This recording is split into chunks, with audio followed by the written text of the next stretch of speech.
Hey guys, it's Medicosis Perfectionalis continuing our bleeding and coagulation disorders series. In the previous video, we have talked about bradykinin and the Kallikrein-Kinin system as well as the high molecular weight kininogen. Today, let's talk about hereditary angioedema, swelling of the lips, of the face, of the eyelids, and even the genitalia. Yes, indeed, this is today's topic, and let's get started.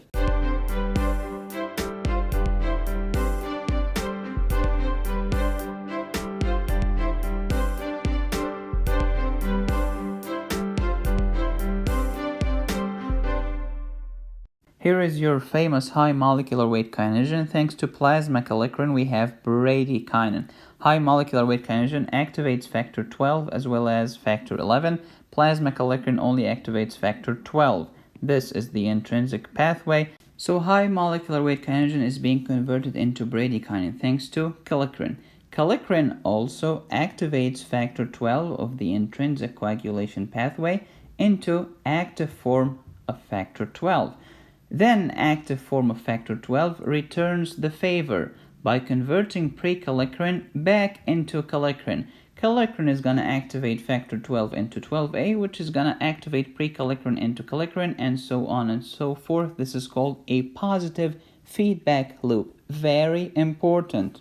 High molecular weight kininogen, thanks to plasma kallikrein, produces bradykinin. Bradykinin contracts the non-vascular smooth muscles such as your bronchi and bronchiole, leading to dry cough, increases vessel permeability, leading to pus and angioedema, increased pain, increased vasodilation, and natriuresis, which means sodium loss in the urine. Those will lead to hypotension. Bradykinin is a pro-inflammatory mediator, big time. It's very similar to histamine, but not the same. In the plasma, we have bradykinin and plasma kallikrein. In the tissue, we have kallidin and tissue kallikrein. If the plasma kallikrein is going to stimulate the step from high molecular weight kininogen into bradykinin, angiotensin-converting enzyme is going to inhibit this. And even if you succeeded in producing bradykinin, it's going to convert it into inactive metabolites. This is called degradation. ACE takes bradykinin to the cleaners. We have talked about the adverse effects of ACE inhibitors in the previous video. So ACE inhibitors, now we don't have ACE. So now you have lots of bradykinin. Bradykinin will lead to all of this fun stuff, dry cough and angioedema, for example, or for instance. And also ACE converts angiotensin 1 to angiotensin 2. If you're taking ACE inhibitors, there is no ACE, so there is no angiotensin 2. You will decrease your blood pressure. That's why ACE inhibitors are excellent antihypertensive medications. But as side effects, you can damage the kidney. You can lead to natriuresis, hyperkalemia, as well as metabolic acidosis. Side effects of ACE inhibitors: dry cough, angioedema, hypotension, angioedema, renal impairment, natriuresis, acidosis, and hyperkalemia. I've talked about the renin-angiotensin-aldosterone system in the previous video, but in brief, you have renin from the kidney converting angiotensinogen from the liver into angiotensin 1. Then ACE, angiotensin-converting enzyme from the lung or the endothelium, converting angiotensin 1 into angiotensin 2.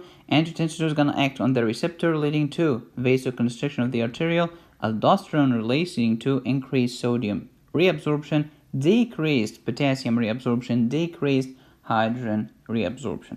This is the same ACE that inhibits the production of bradykinin as well as degrades it. And here is bradykinin in a visual kind of illustration: bronchoconstriction, hypotension, and angioedema, and constriction of the airway, which can be an emergency. My 50 hematology cases are waiting for you. They are available on patreon.com/medicosis. Get these cases, guys. You will never regret it. They involve questions about bleeding and coagulation disorders that you will see nowhere else except for Medicosis. Now, today's topic: hereditary angioedema. So let's nip it in the bud and kick it in the butt.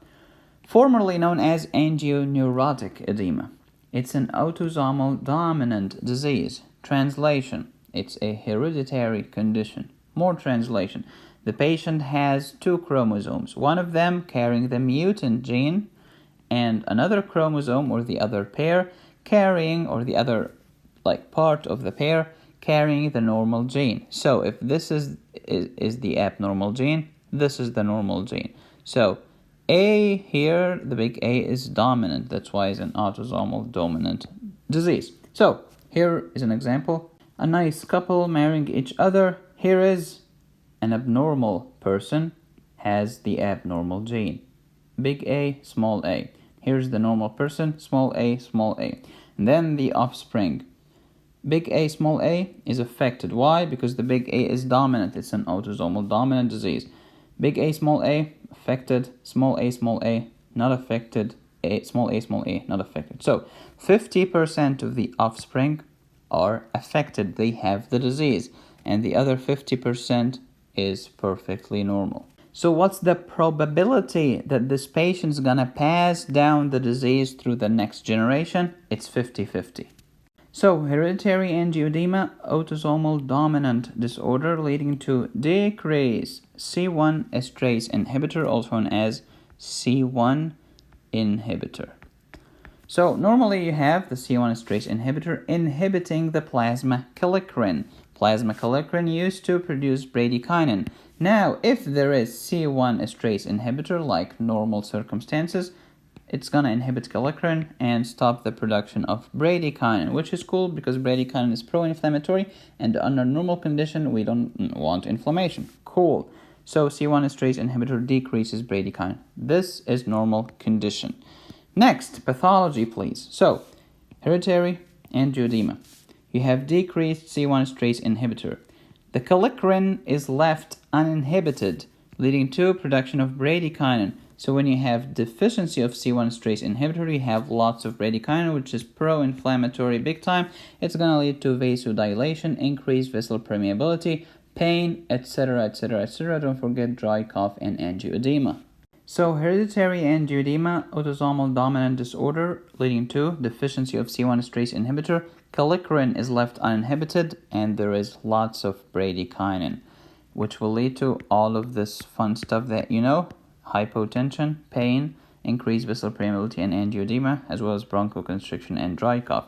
Why? Because there is no C1 esterase inhibitor. Kallikrein is left uninhibited, leading to production of bradykinin. Very simple. So what are the symptoms in hereditary angioedema? You will have increased vessel permeability leading to angioedema, natriuretin vasodilation leading to hypotension, bronchoconstriction leading to dry cough. Where is the pain? The abdomen is a classical example. Abdominal pain is very common. There are types of hereditary angioedema. Type 1, 85% of cases, the most common type. It's an autosomal dominant disease. We have deficiency of C1 inhibitor, decreased number. Type 2, on the other hand, again autosomal dominant, dysfunction of C1 INH. It's not decreased number, but decreased function. It's not that the amount of the enzyme is decreased, it's the function. Type 3 is kind of weird. C1 inhibitor is perfectly normal. However, factor 12 of the intrinsic coagulation pathway is crazy, is mutant, is abnormally activated. Overactive will lead to bradykinin. How come? Let me explain. So here's type 3. Factor 12 is overactive. This pathway is on fire, baby. When you have lots of activation here, they're going to activate pre-kallikrein into plasma kallikrein. Remember the positive feedback loop? Now high molecular weight kininogen is being converted into bradykinin because kallikrein is on fire. Cool. So now C1 inhibitor is perfectly normal. Factor 12 is overactivated. Now kallikrein is active or increased in production, which will increase the production of bradykinin. That's how we get the symptoms of hereditary angioedema, even though C1 inhibitor is fine. Now let me ask you a question. In patients with hereditary angioedema, do you expect the level of pre-kallikrein to be increased, decreased, or normal? And the answer is decreased. Why? Because all of the pre-kallikrein is being converted into kallikrein. Good. How about the high molecular weight kininogen level? Is it high, low, or normal? And the answer is it's low. Why? Because all of it has been converted into bradykinin, baby. In the next video, we're going to talk about hereditary angioedema diagnosis and treatment. How to diagnose it and how to treat it in the next video in our playlist about bleeding and coagulation disorders. That's why you need to subscribe. And if you want to get all of my notes that I'm drawing right now, all of these nice slides in my presentation, you can get them on patreon.com/medicosis. Plus, I'm going to give you 50 hematology cases. Go to patreon.com/medicosis. I'll send you my bloody Dropbox link. Thank you so much for watching, and as always, be safe, stay happy, and study hard. This is Medicosis Perfectionalis, where medicine makes perfect sense.